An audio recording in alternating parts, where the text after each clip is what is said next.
Assalamualaikum warahmatullahi wabarakatuh. Sebelum saya mulai, saya hanya ada waktu sampai setengah 10 pagi. Karena saya harus lanjutkan dakwah kepada. Jadi kalau nanti dirasa kok singkat, hanya sampai setengah 10. Baik. Nanti kalau ada yang bilang, cepat, karena ada dakwah berikutnya, ada di mana. Nanti kalau terlambat di malamnya nanti tak ada apa. Baik, sekarang saya salamnya. Assalamualaikum warahmatullahi wabarakatuh. Alhamdulillahirabbil alamin wa bihi nasta'in 'ala umuri dunya wassalatu wassalamu 'ala asyrafil anbiya'i wal mursalin wa 'ala alihi wa sahbihi ajma'in amma ba'du. Rabbi shrah li sadri wa yassir li amri wahlul 'uqdatam min lisani. Ya Allah, maafkanlah dadaku, mudahkanlah urusanku dan lepaskanlah aku dari lidahku supaya berangkat ke surga. Nasihat kepada wali kota dan yang mewakili tokoh-tokoh agama, ulama, tokoh masyarakat, ibu-ibu, bapak-bapak, teman-teman, adik-adik, dan seluruh bersatu. Alhamdulillah sampai juga saya di Padang Panjang. Padang Panjang adalah kampung yang mertua saya. Suami saya lahir di Bukit Tinggi, tapi ayahnya berasal dari Padang Panjang. Jadi saya ini adalah mantu Minang, Pak. Alhamdulillah, cerita sedikit dari Jakarta sampai ke Padang kemarin dakwah ke Sawalunto, kemudian dakwah ke hari ini Padang Panjang dan siang nanti di Kota Padang. Mohon doanya semoga semua berjalan dengan lancar. Baik, kita mulai tafsir kali ini dengan baca surah Al-Fatihah, Al-Ikhlas, Al-Qur'an. أعوذ بالله من الشيطان الرجيم بسم الله الرحمن الرحيم الحمد لله رب العالمين الرحمن الرحيم مالك يوم الدين إياك نعبد وإياك نستعين اهدنا الصراط المستقيم صراط الذين أنعمت عليهم غير المغضوب عليهم ولا الضالين آمين.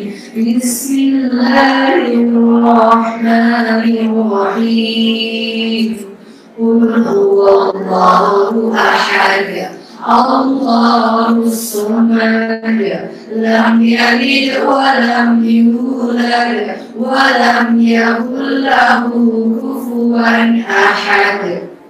بسم الله الرحمن الرحيم قل أعوذ برب الفلق من شر ما خلق ومن شر غاسق إذا وقب ومن شر النفاثات في العقد ومن شر حاسد إذا حسد.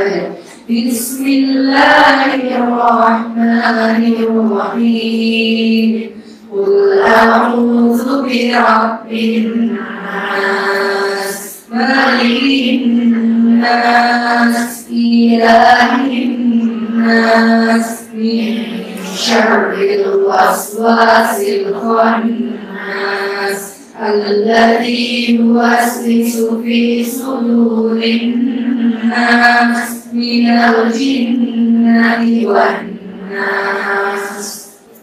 Ya Allah, bersihkanlah hati kami, ya Allah, hari ini lapangkanlah hati-hati kami, mudahkanlah kami dalam menerima ilmu, ikhlaskanlah hati kami dalam menerima ilmu, dan mudahkanlah kami dalam mengamalkan di kehidupan sehari-hari. Amin. Hari ini tema yang akan kita bahas adalah bagaimana sehidup sesyurga bersama. Hari ini ada yang belum menikah dan banyak yang sudah menikah, betul? Yang belum menikah tunjuk tangan. Yang sudah menikah tunjuk tangan. Juga. Kita akan mengawali hari ini sesuai dengan tema kita adalah belajar dari sini Zulhijjah. Hari ini saya akan menceritakan mengenai Siti Khadijah dan pelajaran-pelajaran yang bisa diambil untuk orang-orang yang belum menikah dan juga orang-orang yang sudah menikah agar bisa hidup sesyurga bersama pasangan halal kita. Amin. Siti Khadijah, nama aslinya adalah Siti Khadijah. Khadijah binti Khuwailid radhiyallahu anha adalah seorang yang berasal dari keturunan yang mulia. Orang yang sudah pernah menikah 2 kali, janda 2 kali, suami sebelumnya meninggal dunia, dan kemudian banyak yang ingin melamar meminang Siti Khadijah dan tak seorang pun yang diterima oleh Siti Khadijah. Siti Khadijah seorang pedagang yang kaya raya, membawa perdagangannya hingga ke negeri Syam dengan mengutus beberapa. Salah satunya Siti Khadijah pernah mendengar ada seseorang yang bernama atau bergelar Al-Amin, yakni orang-orang yang terpercaya, yaitu Nabi Muhammad SAW. Maka Siti Khadijah mengutus Maisarah dan mempekerjakan Muhammad bin Abdullah SAW untuk membawa perdagangan Siti Khadijah sampai menuju ke negeri Syam. Sepanjang perjalanan, Maisarah melihat bagaimana akhlak dari Muhammad bin Abdullah SAW, sehingga ketika pulang menuju ke Mekah, Maisarah menceritakan akhlak yang hebat yang mulia yang ditunjukkan oleh Muhammad bin Abdullah SAW selama perjalanan menuju ke negeri Syam. Maka jatuh cintalah Siti Khadijah. Maka Siti Khadijah menceritakan perasaannya kepada salah seorang sahabatnya bernama Nafis, agar Nafisah bisa menceritakan atau menyampaikan pesan kepada keluarganya Muhammad bin Abdullah SAW. Kalau Siti Khadijah berminat kepada Muhammad bin Abdullah SAW. Nafisah pun bertemu dengan Nabi Muhammad SAW dan kemudian menceritakan ke paman-pamannya Rasulullah SAW saat itu menjadi Rasul. Jadi saya menggunakan kalimat Muhammad bin Abdullah SAW. Dan pada akhirnya Muhammad bin Abdullah SAW beserta paman-pamannya meminang dengan mahar 20 ekor unta. 1 ekor unta berapa harganya hari ini? Berapa harganya? 20 ekor unta. 1 ekor unta mahal menurut saya. Kadang-kadang harganya 37 juta mungkin. Kalau kita kali menjadi 20 ekor unta berarti 600 juta. Jadi mahar yang diberikan Rasulullah tinggi kepada Siti Khadijah. Mereka berdua pada akhirnya menikah. Pernikahan yang sangat dikaruniai 6 orang anak. Qasim, Abdullah, Zainab, Ruqayyah, Kulsum, Fatimah. Pernikahan yang sangat membahagiakan. Menjelang usia 40 tahun, Muhammad bin Abdullah SAW sering pergi ke Gua Hira yang berada di Jabal Nur, merenung apa yang terjadi dengan orang-orang Arab ini sesungguhnya. Kenapa orang-orang Arab ini membunuh bayi perempuan? Ketika bayi perempuan lahir dipukul hidup-hidup, kenapa perempuan tidak ada harganya sama sekali? Ketika suaminya meninggal dunia, perempuan ini bisa diwarisi dengan laki-laki yang lainnya. Apa yang terjadi? Kenapa terjadi perbudakan di mana-mana? Sampai pada usia yang ke-40 tahun, bukan sujud Allah, datang malaikat Jibril dan meminta Muhammad bin Abdullah SAW untuk membaca. Aku tidak bisa membaca, aku tidak bisa membaca, aku tidak bisa membaca. Sampai Allah Subhanahu ayat 1 sampai 5 kita baca sama-sama. A'udzu billahi minasy syaithanir rajim. Iqra bismi rabbikal ladzi khalaq. Khalaqal insana min 'alaq. Iqra wa rabbukal akram. Alladzi 'allama bil qalam. 'Allamal insana ma lam ya'lam. Surah Al-A'la ayat 1 sampai 5 resmi membuat Muhammad bin Abdullah menjadi Rasulullah SAW. Allah dalam keadaan ketakutan. Bayangkan di malam hari tiba-tiba datang orang yang tak dikenal menyuruh Muhammad bin Abdullah dan sekarang sudah menjadi Rasulullah SAW untuk membaca sesuatu yang tidak beliau tahu sebelumnya. Pulang dalam keadaan ketakutan dan Siti Khadijah menyambut suaminya tanpa banyak bertanya. Kemudian pada akhirnya sang suami mengatakan, "Sungguh saya suami istri dalam keadaan tenang." Baru Rasulullah SAW menceritakan apa yang sesungguhnya terjadi. Istri yang hebat, istri yang baik kemudian berkata kepada Rasulullah, "Allah tidak akan pernah menyia-nyiakan engkau orang baik, engkau saling terus menyambut tali silaturahim, kau membantu orang-orang miskin, kau memiliki akhlak yang terpuji." Lihat, istri yang baik mensupport, mendukung suami pada saat suami dalam keadaan drop seperti itu. Tidak hanya sampai di situ, apa yang dilakukan Siti Khadijah? Siti Khadijah membawa Rasulullah SAW untuk mendapatkan solusi dari permasalahannya, yakni membawa Rasulullah SAW bertemu dengan sepupunya yang bernama Waraqah bin Nawfal. Ditanyalah apa yang sesungguhnya terjadi, dan Waraqah bin Nawfal pun menyatakan bahwa Rasulullah SAW sudah disebut di kitab-kitab terdahulu dahulu bahwa ia adalah nabi yang terakhir. Istri yang baik menenangkan hati suami sekaligus mencari solusi atas permasalahan suaminya bukan adalah beban dari suaminya.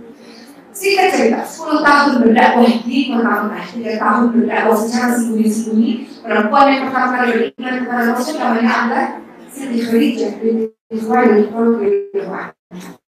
Terus mendampingi dakwah Rasul baik suka maupun duka. Pada saat Rasul berdakwah secara terang-terangan teman-teman sekalian, banyak penyiksaan yang dialami oleh orang-orang Muslim semuanya adalah seorang syahadat pertama, wanita yang mati syahid pertama kali ditombak, ditusuk dari kepalanya hingga menuju ke lehernya hanya karena mengaku bahwa Tuhannya adalah Allah.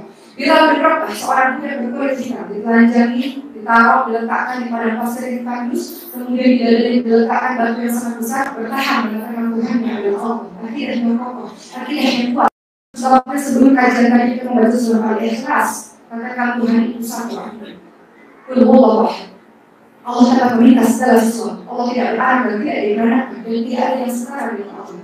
Kemampuan tauhid kita kepada Allah Subhanahu wa Ta'ala.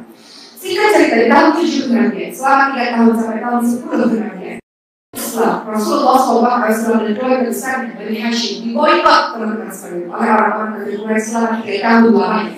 Orang Islam menderita kelaparan, mereka diisolir, diasingkan, tidak bisa makan, sehingga banyak orang yang sakit dan kemudian meninggal dunia. Termasuk salah seorang istri beliau, Siti Khadijah pun di tahun 10 kenabian pada akhirnya menghembuskan nafas terakhir, meninggal.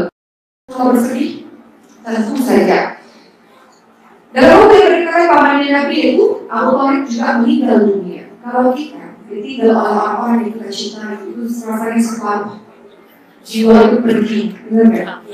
Rasanya hidup kita hampa, teman-teman. Abu Thalib sudah dianggap sebagai ayahnya sendiri. Baik, ada usia 8 tahun dia tinggal beliau diasuh oleh pamannya Abu Thalib. Saat mencintai Abu Thalib sama cinta kepada Rasul. Abu Thalib tidak beriman kepada Allah, tapi melindungi keponakannya.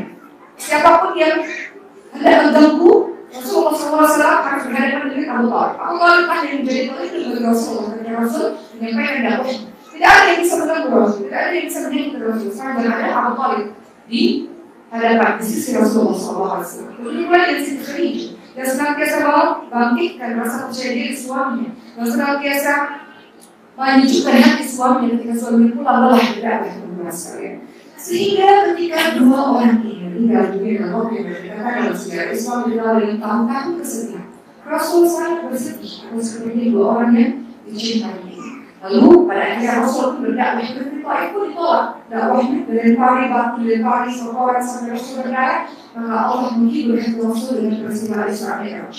Isra adalah perjalanan dari ke Palestina. Mi'raj adalah perjalanan dari Palestina menuju ke Sidratul Muntaha bertemu dengan Allah Subhanahu wa Ta'ala dan mendapatkan perintah berupa sholat. Dalam peristiwa Mi'raj, Rasul melihat syurga, Rasul melihat neraka, Rasul bertemu dengan para nabi, dan Rasul bertemu dengan Allah. Rasul semakin yakin, semakin kokoh tauhid Rasul, dan Rasul mendapatkan hiburan, yakni sholat. Sehingga sholat adalah menghibur hati bagi kita yang bersedih, teman-teman sekalian. Maka jangan pernah kita tinggalkan sholat, kita sedih, kita terjatuh, terkadang kita bingung harus kemana. Padahal sholat jawabannya. Kita bersimpuh di hadapan Allah, letakkan wajah kita yang mulia, bagian badan kita yang paling mulia apa? Kepala, betul? Kepala kita tundukkan, tanda kita menunduk kepada Allah, merendah kepada Allah. Tanda kita itu bukan siapa-siapa, tanda kita ini kecil, kita perlu pertolongan Allah. Sholat, teman-teman sekalian. Sebagaimana Rasul kita bersedih sholat, hadiah dari Allah sholat. Maka seterusnya, bagaimana kisah cerita Rasul kepada Siti Khadijah? Akhirnya singkat cerita Rasul berhijrah ke Madinah, Rasul menikah dengan beberapa istri atas perintah dari Allah Subhanahu wa Ta'ala, sampai kemudian ketika menikah dengan Aisyah, Aisyah sangat cemburu dengan Khadijah. Aisyah Khadijah lagi. Perempuan tua itu sudah meninggal dunia. Maka engkau sudah digantikan dengan wanita yang lebih baik, yang lebih muda. Apa kata Rasulullah? Wahai Khadijah, tidak ada yang bisa menggantikan. Wahai Aisyah, tidak ada yang bisa menggantikan Khadijah di hati saya. Khadijah beriman kepada saya, berdusta kepada saya. Khadijah menyerahkan seluruh hartanya untuk berjuang dakwah ini. Dan lahir Khadijah, lahir anak-anak saya. Allah telah menganugerahi rasa cinta terhadap Khadijah. Begitulah Rasulullah SAW. Maka sadarlah Aisyah bahwa Siti Khadijah tak akan pernah tergantikan, teman-teman sekalian. Pun pada tahun 2 Hijriah, sebagai bukti cinta Rasul kepada Siti Khadijah, terjadi perang Badar 313 muslim melawan 1000 pasukan kafir Quraisy dimenangi oleh pasukan Islam. Dan kemudian pada saat itu ada orang-orang yang ditawan, orang-orang kafir Quraisy ditawan, tawanan perang. Salah satu yang ditawan adalah Zainab. Zainab adalah anak dari Rasulullah SAW. Suami Zainab beriman kepada Allah. Kemudian yang dilakukan Zainab membadaikan kalung milik Siti Khadijah, milik ibu, agar bisa membebaskan suaminya. Maka yang dikatakan oleh Rasul sedih. Rasul melihat kalung orang yang dicintainya teringat dengan Siti Khadijah. Tidak pun begitu. Kalau ada orang yang meninggal dunia, kita lihat bajunya, kita sedih. Kita lihat piringnya, sendoknya, biasa dia di mana duduk, biasa dia di mana menonton TV, kita sedih karena mengingatkan tempat-tempat itu atau barang-barang itu dengan dia. Betul, teman-teman sekalian. Begitulah dengan Rasulullah, dengan Siti Khadijah. Siti Khadijah dengan Rasulullah ketika melihat kalungnya Siti Khadijah sedih. Cinta sekali dengan Siti Khadijah. Sehingga melihat kalung Siti Khadijah teringat akan memori indah suka duka ketika membina rumah tangga dengan Siti Khadijah. Maka Rasulullah katakan kepada para sahabat, maka kalian membebaskan suami dari Zainab ini tanpa harus menggadaikan kalung. Rasul sangat bersedih melihat kalung dari Siti Khadijah. Dan akhirnya waktu terus berjalan. Pada peristiwa Fathu Mekah terjadi pada tahun 8 Hijriah, teman-teman sekalian. Fathu Mekah adalah pembebasan kota Mekah. 10.000 umat Islam yang tadinya keluar dari kota Mekah, membangun kekuatan di kota Madinah, akhirnya boleh pulang ke kampung halaman. Dan semenjak peristiwa Fathu Mekah, pembebasan kota Mekah, teman-teman sekalian, sejak hari ini hingga hari ini, seluruh umat Islam aman bebas menuju ke kota Mekah.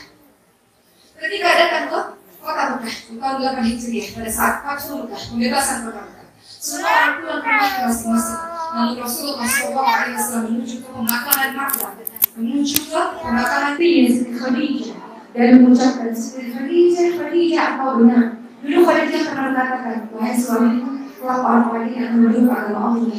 Karena ketika semua orang sudah memeluk agama Allah ketika itu, apa yang dikatakan oleh Rasul, engkau benar, wahai Khadijah, bahwa orang-orang ini berakhir memeluk agama Allah Subhanahu wa Ta'ala. Bukti cinta rindu pada istri tercinta. Sekarang, kisah singkat dari Siti Khadijah yang kita dengar bersama-sama. Apa yang bisa kita dapatkan dari cerita Siti Khadijah untuk bisa hidup di surga bersama dengan pasangan hidup yang Allah berikan untuk kita teman-teman sekalian. Dalam rumah tangga ini nasihat untuk orang-orang yang sudah menikah dulu, termasuk nasihat untuk diri saya karena saya pun adalah orang yang baru saja menikah. Ibu sudah lebih berpengalaman daripada saya. Namun kita belajar dari kisah Siti Khadijah, belajar bagaimana Quran menjawab tentang tantangan dalam rumah tangga.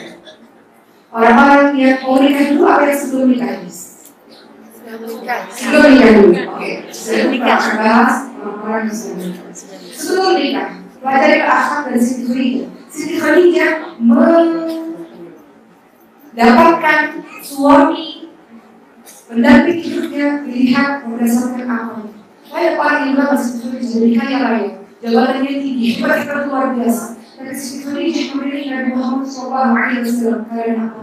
Karena akhlakul karimah yang dimiliki oleh Nabi Muhammad SAW.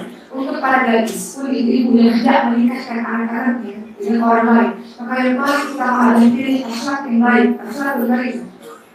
Akhlak yang baik itu didapatkan dari agama yang baik.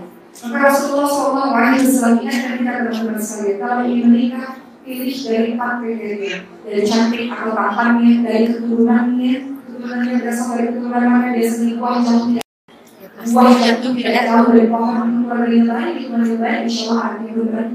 Kemudian lihat dari hartanya, kemudian yang paling baik adalah lihat dari agamanya. Orang yang punya agama yang baik pasti takut sama Allah Subhanahu wa Ta'ala. Maka hasil Allah sendiri mengatakan kalau kau pilih dari agamanya, kalau dia mencintaimu, dia akan memuliakanmu. Kalau dia tidak mencintaimu, dia tidak akan pernah menzalimimu. Gak ada dalam KDR. Kalau kita pilih laki-laki atau pasangan hidup yang takut kepada Tuhan, pilih dari agama dan akhlak yang baik. Benar tak teman-teman sekalian? Berikutnya Rasulullah memberitahukan kepada kita semua sebenarnya bahwa pilihlah pasangan hidup yang sepadan dalam hal keilmuan, kesolehan, harta. Pilih yang sepadan. Boleh tak sepadan? Boleh. Silakan saja. Mungkin saja Siti Khadijah tidak sepadan soal harta dengan Rasulullah SAW. Mungkin saja tidak sepadan. Boleh tidak sepadan, silakan. Tapi butuh penyesuaian. Ketika boleh bisa menyesuaikan, maka perjalanan rumah tangga akan baik. Tapi kalau menyesuaikan, maka akan menjadi lanjut terus-menerus. Misalnya kan seorang teman saya, perempuannya miskin, laki-lakinya kaya raya. Ketika menikah tidak bisa menyeimbangkan. Kemudian terjadi konflik. Apa kata suaminya? Engkau juga dulu miskin. Engkau kalau saya kasih setumpuk uang tas kredit juga kau diam. Hina kan di sini, betul? Karena tidak ada penyesuaian di antara kedua belah pihak. Begitu pula kalau tidak saling menyesuaikan, tingkat kesalahannya berbeda jauh. Satunya sudah sangat berilmu, satunya susah sekali untuk diajak menuju pada Allah Subhanahu wa Ta'ala, pun akan terjadi konflik. Terjadi perbedaan yang mendasar, teman-teman sekalian. Silahkan saja, tidak masalah. Kalau Rasul sudah mengingatkan untuk cari yang suku yang sepadan, supaya penyesuaiannya tidak terlalu susah. Misalnya, suku Minang menikah dengan orang dari suku misalnya daerah mana, daerah Pasir Kalimantan. Boleh nggak? Boleh. Tapi penyesuaiannya lebih membutuhkan tenaga, lebih membutuhkan usaha dibanding menikah dengan sesama Minang. Jadi puasa dan nikah dengan yang berbeda, tapi penyesuaian. Makanya Rasul mengatakan cari yang sepadan suku supaya penyesuaiannya tidak terlalu susah. Rasul dan Siti Khadijah menyesuaikan dengan baik, sebenarnya makan dan mereka berjalan dengan baik, tapi tidak semua berhasil. Lihat bagaimana Zaid bin Harithah. Siapa Zaid bin Harithah? Anak-anaknya Rasulullah SAW menikah dengan Zainab binti Jahsy, saudaranya Rasulullah. Tingkat orang yang berada di strata sosial yang sangat tinggi. Zainab binti Jahsy adalah seorang bangsawan. Menikah dengan Zaid bin Harithah, seorang budak. Mereka menikah, nggak bisa menyesuaikan. Beda level. Nggak sepadan, nggak bisa menyesuaikan satu sama lain.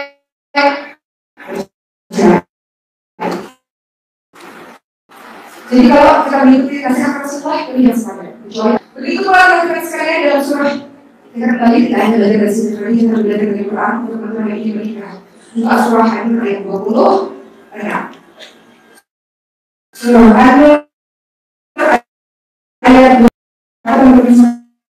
Saya 30-24. Surah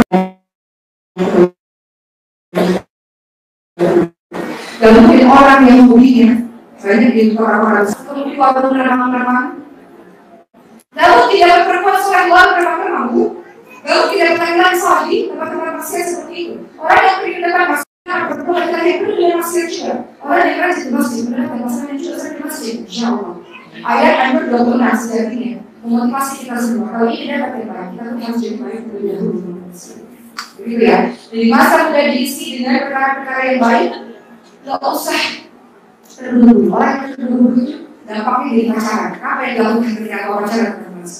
Aku kalau ngapain kau ketika pacaran? Kalau nggak ngapain pacaran? Jadi gak usah pacaran. Putuskan pacaran itu teman-teman para gadis sekarang juga. Allah akan bawa berzina yang boleh kami saat mereka.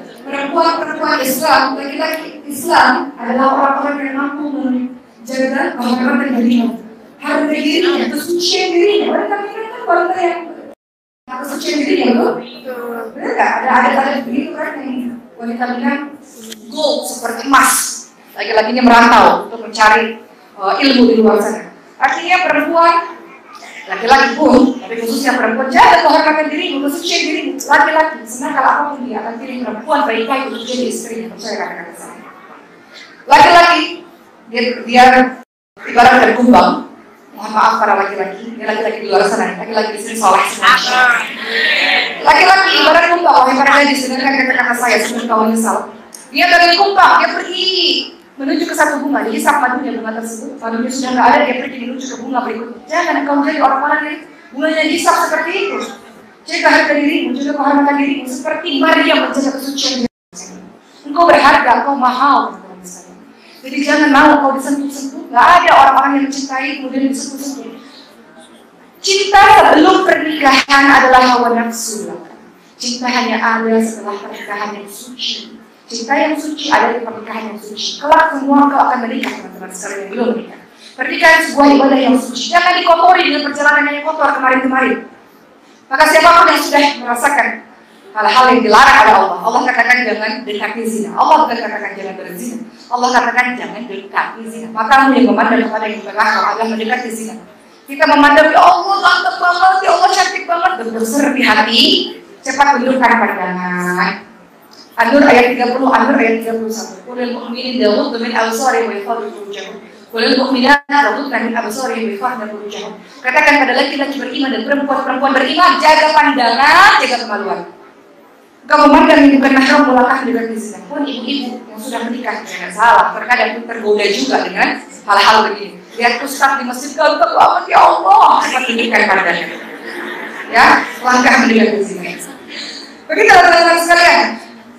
Untuk para wanita-wanita yang bergadis-gadis, sekarang kau sibukkan dengan menuntut ilmu, kelak kau akan menikah atau butuh ilmu teman-teman sekalian. Kalau tak ada ilmu, banyak perceraian-perceraian terjadi di awal-awal. Nah, mereka ada ilmu. An-Nur ayat 21 yang sering tertera di dalam undang-undang pernikahan. Apa kalimatnya? Litaskunu ilaiha wa ja'ala bainakum mawaddatan wa rahmah. Kita semua ingin menikah dalam keadaan dengan mawaddah wa rahmah. Betul? Tentram, pendengaran, penuh cinta, penuh kasih sayang, semua yang begitu. Tapi tidak akan pernah bisa tercapai kalau tidak dibekali dengan ilmu sebelum pernikahan. Karena banyak ujian di dalam pernikahan. Ujian ekonomi, ujian mertua, ya Allah. Karena ada yang berantem terus sama mertuanya. Kita bahas itu bersatu ya.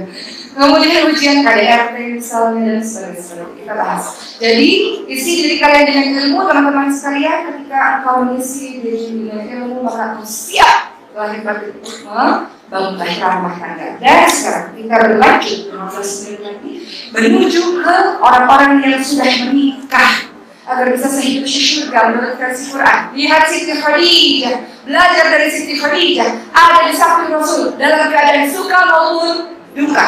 Banyak dari kita yang gampang bersama dengan suami pada saat suami kaya raya, suami tampan, suami sehat, tapi nggak semua bertahan ketika suami sakit, suami jatuh, suami bangkrut dan sebagainya. Betul? Siti Khadijah, kenapa ada di hati Rasul, bahkan ketika Rasul sudah menikah, tetap tak tergantikan Siti Khadijah dalam hatinya. Karena apa? Karena Siti Khadijah ada di saat suka maupun duka.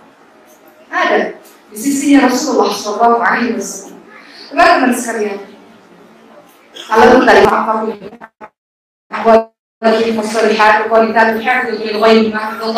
wanita yang taat kepada Allah, taat pada suami dan istri. Jadi ketika suami tidak ada, istri-istri setia. Kita di samping suami, di depan suami mungkin setia. Di luar suami tidak tahu deh. Wanita di luar sana, wanita di sini solehah semua. Tapi Quran mengajarkan kepada kita, suami ada solehah, tetap setia kepada suami. An-Nisa ayat 19. Fa'in karituhunna fa'asa atakum syai'a wa yaj'alallahu fihi khairan katsiran. Kalau engkau punya permasalahan dengan pasangan, sabar. Mungkin saja ada kebaikan yang banyak pada dirinya. Sabar. Kemudian nasihat di dalam Quran ketika membangun bahtera rumah tangga, hunna libasul lakum wa antum libasul lahun. Pasangan libas, pakaian bagimu menutup aib. Pakaian kan menutup aib, betul? Pakaian adalah menutup kekurangan, betul? Jangan engkau ceritakan kekurangan suamimu. Jangan engkau ceritakan konflik rumah tanggamu ke sosial media atau curhat. Biasanya perempuan-perempuan mulutnya suka gosip di luar sana, di sini solehah semua. Ya Allah, rumah tanggaku, ya Allah. Makanya perempuan-perempuan ini kalau kumpul-kumpul, nggak usah kumpul-kumpul kalau kerjaannya menceritakan aib keluarga.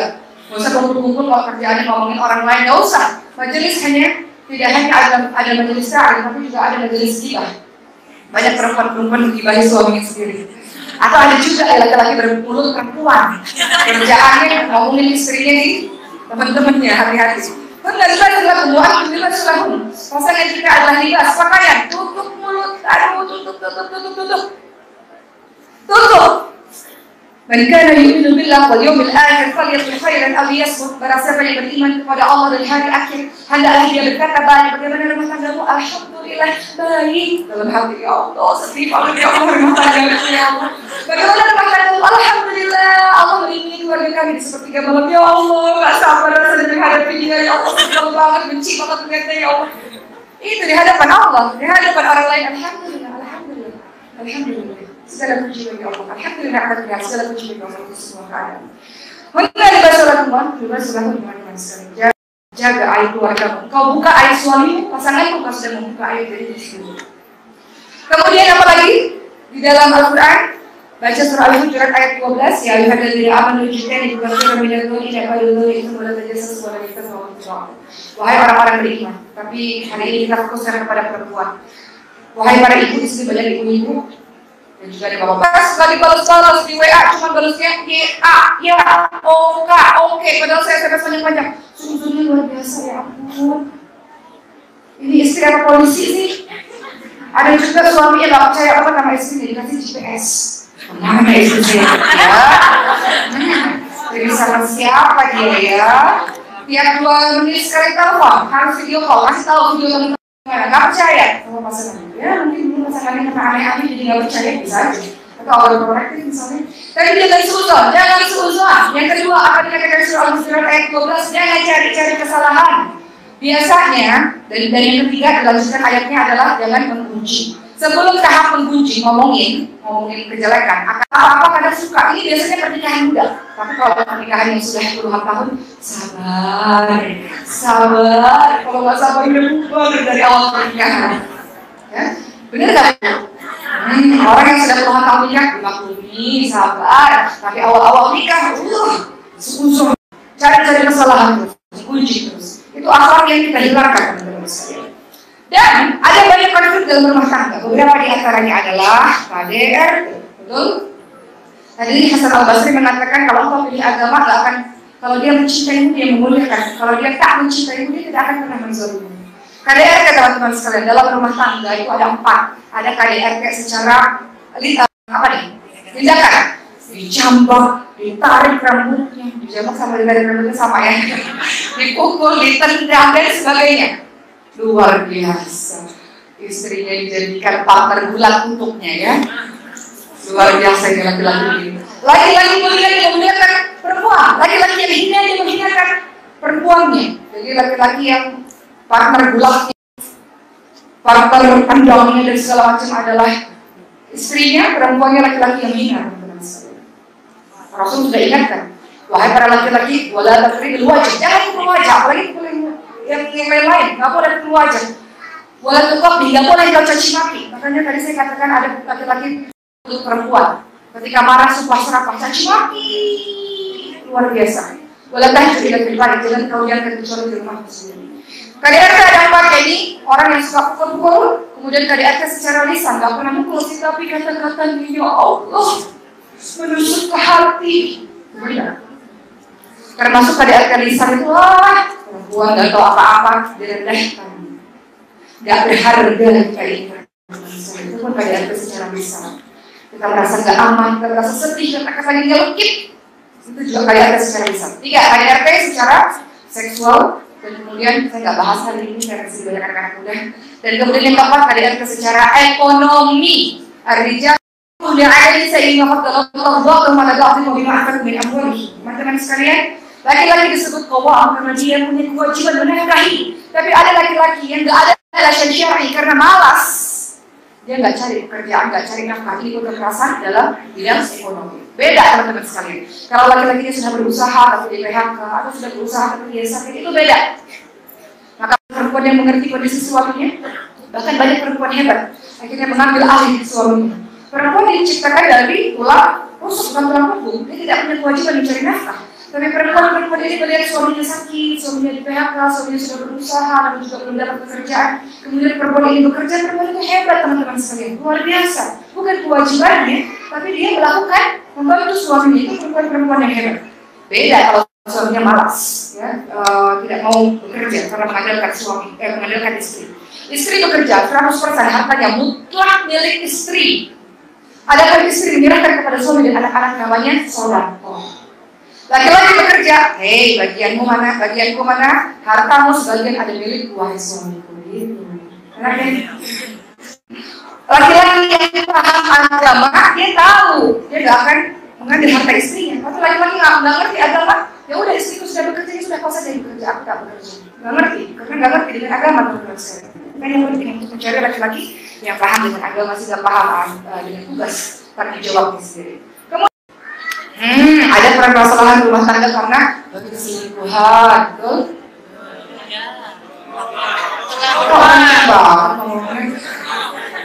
Teman-teman sekalian, pilihannya ada di tangan ibu semua. Mungkin ada ujian rumah tangga kita harus misalnya ya Allah, benar-benar terhindar dari perkara begitu. Tapi kalau diuji dengan perkara seperti itu teman-teman sekalian, silakan cerai, silakan diperbolehkan kalau memang itu sudah sampai pada tahap perzinahan. Silakan, itu diperbolehkan. Tapi kalau seandainya orang tersebut sudah bertaubat, bersungguh-sungguh bertaubat kepada Allah, dan kita memberikan kesempatan, siapa tahu dengan kesempatan yang kita berikan dia bisa menjadi lebih baik, ya silakan, itu menjadi pilihan. Kemudian ada ujian rumah tangga dari mertua dan menantu perempuan, ini sering terjadi, betul nggak? Saya mau memfokuskan ke sini dulu, ujian rumah tangga mertua dan menantu perempuan karena ini banyak terjadi teman-teman sekalian, menjadi pelajaran untuk kita. Para menantu atau para perempuan-perempuan yang tidak menikah, ibu, suami bukan sainganmu. Maka jangan pernah mengatakan pilih saya. Banyak nih nggak akur nih. Bagaimana solusinya? Ada dua kisah yang jadi pelajaran untuk kita pada hari ini. Pada suatu ketika, saya analogikan, pada suatu ketika ada batu yang sangat besar. Kemudian ada seseorang yang memukul batu itu, pukul sampai 99 kali. Akhirnya batu itu tidak pecah juga. Tiba-tiba ada satu orang datang, pukul satu batu itu. Wow. Ketika dipukul batunya pecah. Ternyata di bawah batu ada harta yang sangat banyak, emas yang sangat banyak. Milik siapakah emas itu seharusnya diberikan? Kepada orang yang mukul pertama atau orang yang mukul kedua? Kedua? Pertama atau kedua? Kedua ya? Coba kita lihat ya. Setelah diajukan kepada raja, wahai raja, siapa yang berhak memiliki emas ini? Yang paling banyak memiliki emas ini. Orang yang pertama telah berusaha sebanyak 99 kali, sementara orang kedua hanya berusaha 1 kali. Maka 99 bagian diberikan kepada orang yang pertama dan 1 bagian diberikan kepada orang yang kedua. Begitu pula dengan istri dan ibu. Ada sebuah kisah. Ibunya mengatakan kepada menantunya, "Nak, terima kasih ya. Masih kecil dulu sampai remajanya. Anak saya ini gak pernah sholat, gak pernah. Tapi ketika menikah dengan kau, baru sebulan menikah dengan kau, wahai menantuku. Anak saya sekarang sudah baik, sudah mau sholat ke masjid. Terima kasih, kau adalah perempuan yang hebat," kata sang ibu kepada menantunya. Apa kata menantunya? "Allah sesungguhnya yang hebat ibu. Sejak kecil sampai dewasa yang telah yang menanamkan asas, menanamkan landasan tanpa henti, tanpa lelah, mengajak anak untuk terus sholat setiap waktu, mengingatkan anak untuk sholat setiap waktu. Aku hanya baru 1 bulan, Bu, mengingatkan dia sholat, sehingga yang hebat sesungguhnya adalah engkau, wahai ibu." Maka suami-suami kita dia hebat karena siapa? Karena ibunya. Kita bisa mengambil protes, semuanya di komentar, "Aku benci." Aku harus menghabiskan mertuaku ini, kata menantu. Menantu ini pergi ke seorang tabib, "Aku benci dengan mertuaku. Satu-satunya supaya aku bisa hidup bahagia, mertuaku harus mati. Berikan aku racun, wahai tabib, supaya aku bisa meracuni mertuaku ini." Kata tabib, "Boleh, tapi dengan syarat bubuhi racun itu di makanan dan minuman. Tapi engkau harus main cantik, engkau harus masak yang paling enak, engkau harus servis yang paling baik, engkau patuh dengan kata-katanya, engkau dengar kata-katanya. Jadi kalau mertuamu meninggal, engkau gak dituduh sebagai pembunuh dari mertuamu itu." Kata tabib, "Oh iya, boleh juga." Berapa nih jelasnya? 6 bulan, kata sang tabib. 6 bulan kau berlaku sangat baik, masakan paling enak, mencuci dengan sangat bersih, semuanya baik. Sambil kau membuhi racun ini ke makanan. Oke, kata si menantu ini. Akhirnya selama 6 bulan, baik banget jadi menantu. Masakkan makanan yang paling enak untuk mertuanya, mendengarkan nasihat mertuanya. Sampailah 6 bulan ini sudah mau berakhir, tanpa sengaja menantu ini mendengar mertuanya berkata kepada anaknya, kepada suami sang istri, "Wahai anakku, dulu tuh aku benci banget sama istrimu itu. Dinasehati gak pernah mau dengar, kerjaan gak beres, tapi entah kenapa 6 bulan terakhir ini kok dia baik sekali. Dia dengar kata-kata saya, dia melayani saya dengan baik, dia melayaniku dengan baik. Aku jadi sayang sama istrimu itu baik. Pertahankan ya istrimu, dia perempuan baik, anak yang berbakti." Ketika mendengar itu, sang istri menangis, langsung berlari kepada tabib, "Tabib, tolong tabib, berikan aku penawar racun. Aku gak mau bunuh mertuaku, aku gak mau dia mati, dia sayang kepadaku ternyata, wahai tabib." Apa yang terjadi? Apa kata tabib? "Wahai perempuan, kau tahu racun itu sebenarnya adalah penyakit yang ada di dalam hatimu sendiri. Perasaan kamu racun, perbuatan jahatmu kepada mertuamu, pikiranmu, ketidaksukaanmu, itulah racun yang sebenarnya. Yang aku berikan ini adalah vitamin yang diberikan untuk mertuamu. Lihat, ketika kau baik, ketika kau patuh, ketika kau dengar nasihatnya, ketika kau sayang kepadanya, maka dia pun menjadi sayang kepadamu. Jadi menantu dimanapun kau berada, ketika diberikan ujian mertua yang dibeliin, maka introspeksi diri pada dirimu. Mertuamu adalah ibumu. Suamimu, bantu dia untuk berbakti kepada ibunya, teman-teman sekalian. Dengan begitu, insya Allah kehidupan rumah tangga kita bisa hidup di surga bersama dengan suami kita dan orang-orang yang menjadi cinta, insya Allah. Baik, sudah selesai tausiah saya pada hari ini.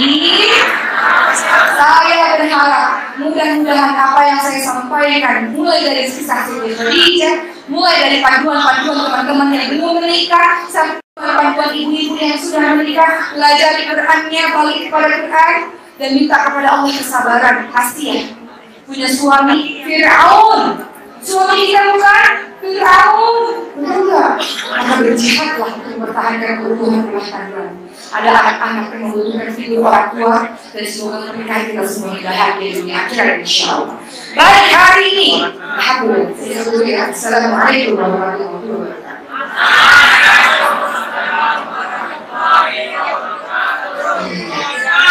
Kabarnya mati soalnya ya. Baik, selanjutnya kita masuk ke segmen berikutnya. Kita akan masuk kepada sesi penggalangan dana, dan saya ingin memotivasi teman-teman sekalian untuk